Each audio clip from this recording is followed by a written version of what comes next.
ये सब combined reasons की वजह से आज हमें फॉल देखने को मिला है। अगर ग्रो कर रही है तो आपके निफ्टी 50 की कंपनीज भी ग्रो करेंगी कि कितना पीई रीजनेबल होता है।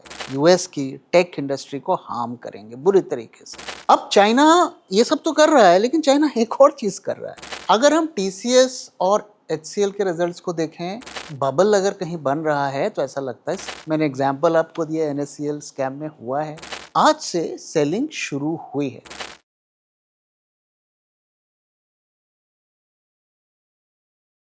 सर, आज अचानक से मार्केट गिर गया, तो इसकी कोई खास वजह थी या फिर सिर्फ सिंपल प्रॉफिट बुकिंग थी? तो ये सब की शुरुआत तो देखो टैरिफ से ही हुई है। ओके, जो अनाउंसमेंट हुआ था चाइना के ऊपर टैरिफ लगाने का, वही इसका मेन रीज़न था। उसी की वजह से शुरुआत हुई है, लेकिन आज का फॉल उसकी वजह से नहीं हुआ है, ऐसा मुझे लगता है। और आज के फॉल को अगर आप देखें, नंबर आपको छोटा लगेगा, लेकिन अंदर खाने बहुत कुछ हुआ है आज। ओके, तो आज के फॉल को मैं कैसे देख रहा हूँ कि ये मुझे लगता है थोड़ा एक्सपायरी ड्रिवन है। आज एक्सपायरी थी और इतने दिनों से मार्केट्स ऊपर चढ़ रहा था। अब ये नया डेवलपमेंट हुआ है, विक्स भी बढ़ रहा है। मुझे लगता है कहीं ना कहीं ट्रेडर्स ने अपने प्रॉफिट्स को बुक किया है। और साथ में ग्लोबल मार्केट्स में तो देखो पैनिक है। इंडिया में उतना पैनिक नज़र नहीं आ रहा है। कम से कम हम इंडेक्स को देखें, और उसकी वजह क्या है कि आईपीओज इतने सारे लाइंड अप हैं, लेकिन ग्लोबल मार्केट्स में पैनिक है। सवेरे जब एशियन मार्केट्स खुले, डाउन रहे। हैंगसेंग करीब 1.7% डाउन रहा, निकाई तो 2% से ज़्यादा डाउन रहा। तो उसका इम्पैक्ट हमारे मार्केट्स में दिख रहा है। इसके अलावा देखिए Q2 रिजल्ट्स का सीजन शुरू हो गया है। रिजल्ट्स आ रहे हैं और हम देख रहे हैं कि वो अच्छे नहीं आ रहे हैं। तो मार्केट को ये भी एक क्लू मिला कि भैया अब तो जो होप थी कि Q2 में कुछ सिचुएशन इम्प्रूव होगी, वो होती हुई नहीं दिख रही है। तो ये सब कंबाइंड रीजंस की वजह से आज हमें फॉल देखने को मिला है, मुझे ऐसा लगता है। सर, आपने एक वीडियो में कहा था कि Q2 के रिजल्ट्स काफ़ी मॉडेस्ट आने वाले हैं। अब सर, ग्रोथ कम है मगर ग्रोथ हो तो रही है, और अगर निफ्टी का ईपीएस बढ़ेगा तो निफ्टी को तो बढ़ना ही है। It's a very good question. काफ़ी लोग ऐसा सोचते हैं। देखिए, ये बात सही है कि हमारा जीडीपी ग्रो हो रहा है। जीडीपी हमारी कॉन्ट्रैक्ट नहीं हो रही है, वरना हम रिसेशन में आ जाएंगे। तो जीडीपी जब आपकी ग्रो कर रही है, चाहे वो 2% से ग्रो करे, चाहे 3 से करे, चाहे 4 से करे, अगर ग्रो कर रही है तो आपके निफ्टी 50 की कंपनीज भी ग्रो करेंगी। ओके, भले ही 3%, 4%, 5% जितना भी करे, तो ग्रोथ तो हो रही है। तो इससे निफ्टी का ईपीएस बढ़ना चाहिए, और निफ्टी का ईपीएस बढ़ेगा तो निफ्टी का लेवल भी बढ़ना चाहिए। ये एक जनरल लॉजिक कहता है, लेकिन इसमें एक लोचा है। ओके, लोचा क्या है? इस वक्त अगर हम देखें, निफ्टी का ईपीएस करीब 1200 के आसपास होगा। ओके, और हम 20 पी पे ट्रेड हो रहे हैं। सो निफ्टी इस वक्त 24,000 के आसपास है। ओके, अब मान लीजिए कि निफ्टी का ईपीएस फर्दर ग्रो करता है। अगले 3 साल में हम 1200 से 1500 पहुंच जाते हैं। तो जब 1500 पहुंचेंगे और 20 पीई मार्केट देगा, तो हम 30,000 पहुंच जाएंगे। और आप कहेंगे देखो, ग्रोथ में इतनी कमी आई, फिर भी निफ्टी हमारा बढ़ गया। लेकिन इस कैलकुलेशन में एक पेंच है कि व्हाट इज द गारंटी कि आपका PE 20 ही रहेगा। देखिए, जब आपकी ग्रोथ रेट जितनी ज़्यादा होती है, मार्केट उतना ज़्यादा PE देता है। जब आपकी ग्रोथ घटने लगती है ना, तो मार्केट PE भी कम कर देता है। ओके, अब मेरा काउंटर क्वेश्चन है कि आपका EPS 1200 से 1500 चला गया। अगर आपका PE 20 से 15 हो गया तो क्या होगा? अगर PE 20 से 15 हो गया तो फिर निफ्टी का जो प्राइस है वो 22,500 पहुंच जाएगा। तो 3 साल में आपका EPS 1200 से 1500 हो गया, पर निफ्टी आपका डाउन हो गया। ओके, अब आप बोलेंगे ऐसा कैसे हो सकता है, हमारा पी कैसे कम हो सकता है? हम तो इमर्जिंग मार्केट हैं, one of the fastest growing markets हैं, हमारा पी कैसे कम होगा? तो मैं आपको बता देता हूँ कि अगर आप चाइना के मार्केट में जाएंगे ना, तो एक टाइम पे उनका पीई 30 में होता था, 30 से ज़्यादा होता था। आज कितना है? आज 15 पी पे ट्रेड हो रहा है, क्योंकि जो रेट ऑफ ग्रोथ है वो मॉडरेट हो रही है। इंडिया का पीक पीई कितना था? 40 से ज़्यादा। ओके, अब हम 20 पे आ गए हैं। तो अगर ग्रोथ, एग्रेसिव ग्रोथ नहीं आएगी तो बहुत मुश्किल है कि हाई पी हमारे मार्केट्स कमांड करेंगे, और भले ही ईपीएस बढ़ जाए, पीई हमारा डाउन होगा। इसलिए ओवरऑल इंडेक्स में बहुत ज़्यादा ग्रोथ हमें नहीं देखने को मिलेगा। मैं एक जनरल गाइडलाइन आपके साथ शेयर करता हूं कि कितना पीई रीजनेबल होता है। जितनी आपकी ग्रोथ रेट है उससे दुगना पीई रीजनेबल माना जाता है। तो हमारी निफ्टी 50 की कंपनी अगर 10% के रफ्तार से ग्रो करेंगी, 20 पी इज फेयर। अगर वो 5% के रफ्तार से ग्रो करेंगी तो भाई 10 से ऊपर भी मिल जाए ना तो बोनस है। इसलिए growth rate is extremely important, उसे हमें इग्नोर नहीं करना चाहिए और उसके भरोसे नहीं बैठना चाहिए। हमें ग्रोथ तो चाहिए, लेकिन हमें एग्रेसिव ग्रोथ चाहिए, तभी हमारे मार्केट्स में हाई पीई मिलेगी और हाई प्राइजेस हमें इंडाइसेस में देखने को मिलेंगे। ओके सर, तो वापिस आते हैं टैरिफ पर। ट्रंप ने चाइना पर टैरिफ लगा दिया और फिर उनका स्टैंड थोड़ा सा सॉफ्ट हो गया, और वैसे भी खबरें आ रही हैं कि प्रेसिडेंट शी जिनपिंग और प्रेसिडेंट ट्रंप का मीटिंग होने वाली है। तो फिर इतनी टेंशन क्यों ग्लोबल मार्केट में? ओके, तो देखो, सिचुएशन ये है कि ये टिपिकल ट्रम्प का स्टाइल है। पहले वो एक अनाउंसमेंट करते हैं, फिर उसमें थोड़ा फ्लिप फ्लॉप होता है, और फिर किसी ना फॉर्म या शेप में वो एक्चुअली इम्प्लीमेंट भी होता है। अगर हम यूएसए की हालत देखें ना, इस वक्त यूएसए फंसा हुआ है, ओके, और ट्रम्प भी फंस गए हैं। अगर उन्होंने एक्शन नहीं लिया तो सिचुएशन वहाँ पर बहुत ज़्यादा बुरी हो जाएगी। अब चाइना भी झुकने को रेडी नहीं है, ओके, वो भी बोल रहा है कि आपने हमारे ऊपर टैरिफ लगाया, ठीक है, हम भी आपको नहीं छोड़ेंगे। तो वो धीरे धीरे यूएसए को डोज दे रहा है। अब देखिए, रेयर अर्थ मिनरल्स पे उसने बैन लगा दिया, 17 में से 12 बैन लग गए। वो सारे यूएस की टेक इंडस्ट्री को हार्म करेंगे बुरी तरीके से। तो अगर इन्होंने लगा दिया तो वहाँ की टेक इंडस्ट्री में नुकसान होगा, और हम जानते हैं यूएसए के मार्केट की सारी वैल्यूएशन तो टेक और एआई कंपनीज की वजह से है, तो वहाँ पे भी मार्केट कोलैप्स हो जाएगा। ओके, इसके अलावा देखें तो वहाँ पे कर्जा भी अंधाधुंध बढ़ रहा है। मैंने इससे रिलेटेड डिटेल्स आपके साथ शेयर किए थे। $37 ट्रिलियन का डेट है, वो भी पल पल बढ़ रहा है। अब चाइना ये सब तो कर रहा है, लेकिन चाइना एक और चीज़ कर रहा है, उसने यूएस ट्रेजरीज में ज़बरदस्त सेल ऑफ करना शुरू कर दिया। हम जानते हैं कि एक टाइम पे चाइना ने सबसे ज़्यादा डेट यूएस गवर्नमेंट को दिया था एज ए कंट्री, सबसे ज़्यादा उसकी होल्डिंग यूएस ट्रेजरीज पे थी, और यूएसए इस रिस्क को समझता है। तो उन्होंने स्ट्रैटेजिकली यूएस ट्रेजरीज का जो इन्वेस्टमेंट था यूएस में, उसको चाइना से जो कम हुआ वो जापान के पास चला गया। इस वक्त if I am correct, Japan जो है सबसे बड़ा होल्डर है यूएस ट्रेजरीज का। अब चाइना के पास भी सिग्निफिकेंट रिजर्व्स हैं यूएस ट्रेजरीज की, तो वो क्या कर रहे हैं, धीरे धीरे धीरे धीरे सेल कर रहे हैं, और जापान को जितना लेना था वो ले लिया। उनके साथ भी थोड़ा बहुत ट्रेड टेंशन चल रहा है, चाइना भी बेचना शुरू कर दिया। तो अब अगर यूएसए को फ्रेश कर्जा लेना पड़ेगा तो कैसे लेगा? यूएस ट्रेजरीज एक बड़ा टूल था उनके लिए। चाइना की जो होल्डिंग्स है वो 1 ईयर लो है, और अब तो क्या है कि बाकी कंट्रीज भी बोल रही हैं पता नहीं यूएसए में क्या हो रहा है, हमें समझ में नहीं आ रहा है, सब बेच रहे हैं। इंडिया की होल्डिंग भी 4 मंथ लो पे है। ज़्यादातर कंट्रीज अगर जापान को छोड़ दें, वही एब्जॉर्ब कर रहा है एक्चुअली जो भी सेल ऑफ हो रहा है, तो वो बेच रहे हैं। तो अब अमेरिका तो कर्जा पे चलता है, और फेड रेट ऑफ इंटरेस्ट अब कम कर नहीं रहा है, तो क्या हो रहा है कि उनकी जो कर्जे पे वो सूद देते हैं वो भी कम नहीं हो रहा है, वो अलग एक्सपेंस है। तो अमेरिका बुरी तरीके से फंस गया है, और उनको अब चाहिए पैसा, और पैसा टैरिफ से आएगा।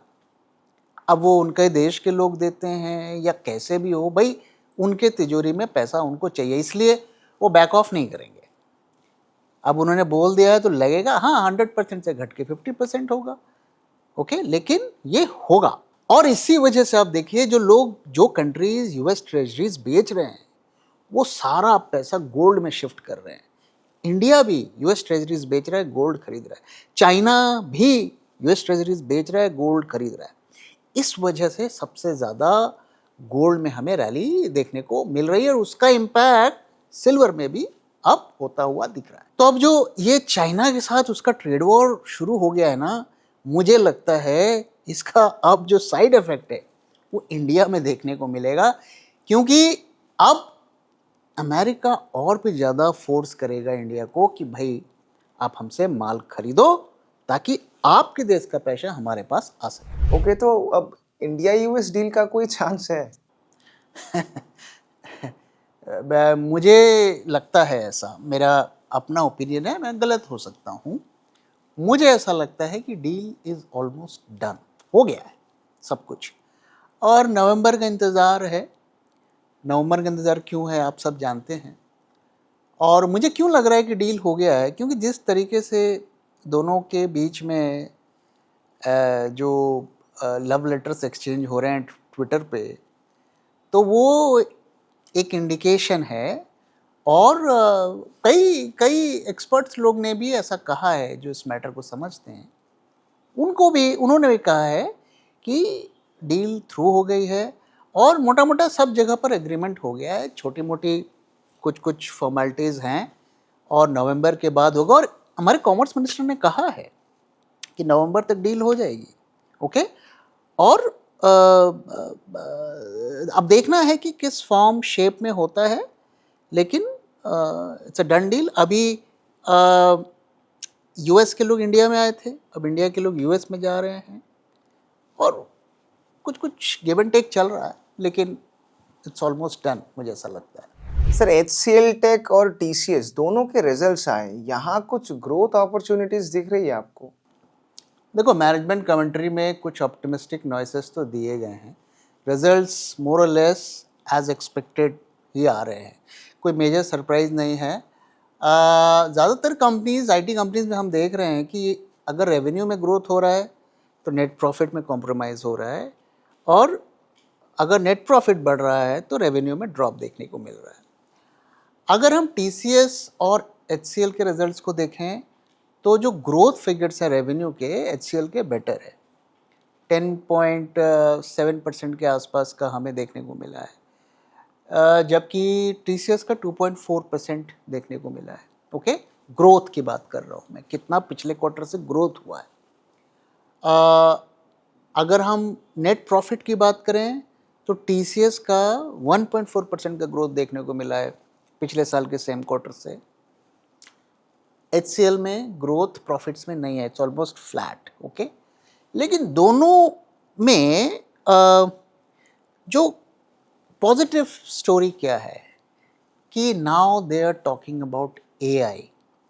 TCS ने बड़ा अनाउंसमेंट किया कि वो $10 बिलियन डेटा सेंटर और इसमें इन्वेस्ट करने वाले हैं, जबकि टाइमलाइन उन्होंने नहीं दिए, डिटेल्स नहीं दिए, लेकिन अब TCS टाइप की कंपनी बोल रही है तो हमें उसे थोड़ा सीरियसली लेना चाहिए। इन्होंने भी यही कहा है कि हम AI क्लाउड पे बहुत ज़्यादा फोकस्ड है, ओके। TCS के फिगर्स तो मेरे पास नहीं है कि कितना % रेवेन्यू उनका AI से आता है। HCL ने बोला है कि 3% of their sales is driven from AI, okay. So it's a good start. अच्छी बात है कि हमारी IT कंपनीज AI की बात कर रहे हैं, और होपफुली फ्यूचर में ये बड़ी होंगी, लेकिन काफ़ी देर कर दी उन्होंने। ये काम कम से कम उन्हें 1-1.5 साल पहले करना चाहिए, लेकिन एंड ऑफ द डे ये सारी कंपनी सेठ जी टाइप ही हैं। उनका हिसाब किताब वही होता है, कितना टका मार्जिन मिलेगा, कितना टका प्रॉफिट मिलेगा, वो बड़ा विजन नहीं है। क्योंकि जो उनके जो टॉप मैनेजमेंट लेयर आप देखेंगे, नोबडी इज़ अ टेकी, सारे वो किसी कोई इंडस्ट्री से आया, कोई स्टील से आया है, कोई ऑटोमोबाइल से आया है, कोई जनरल एमबीए। जब आप नॉन टेकीज लोग चलाएंगे तब क्या उम्मीद कर सकते हैं आपकी, क्या होगा? तो उनका वही हिसाब किताब होता है एक्सेल में, कितना बिलिंग, कितना प्रॉफिट, कितना मार्जिन, उसी में वो घूमते रहते हैं। नोबडी टॉक्स अबाउट कि यार ये इमर्जिंग ट्रेंड है टेक्नोलॉजी की, हमें इस पर शिफ्ट करना चाहिए। वहाँ पर उसकी कोई बात नहीं होती। अब मजबूरी में करना पड़ रहा है क्योंकि अब उनके जो मार्जिन नंबर्स हैं वो सारे हिल गए। तो अब उनको सर्वाइवल की बात है कि भाई अब ये नहीं करेंगे तो हम तो ख़त्म हो जाएंगे। बट अभी ये शुरुआत है, बहुत ज़्यादा अभी हमें ज़्यादा ऑप्टिमिस्टिक नहीं हो जाना है कि ये कुछ एआई में आके कुछ कमाल कर देंगे, मुझे ऐसा नहीं लगता है। अभी हमें देखना है। ओके, एआई की स्टोरी अगर आप देखें, काफ़ी सारी कंपनीज काम कर रही हैं। हमारे जो दोनों वो जो सेठ जी लोग हैं वो भी लगे हुए हैं, लेकिन एंड ऑफ द डे हैं तो वो सेठ जी, तो क्या करेंगे मुझे तो उम्मीद थोड़ी कम है। लेकिन एक कंपनी की मैं बात कर सकता हूँ जो साइलेंटली काफ़ी कुछ कर रही है, और वो है भारती एयरटेल। और भारती एयरटेल का स्टॉक भी में वो सब कुछ अभी प्राइस्ड इन है, इसलिए वो थोड़ा ओवर वैल्यूड है।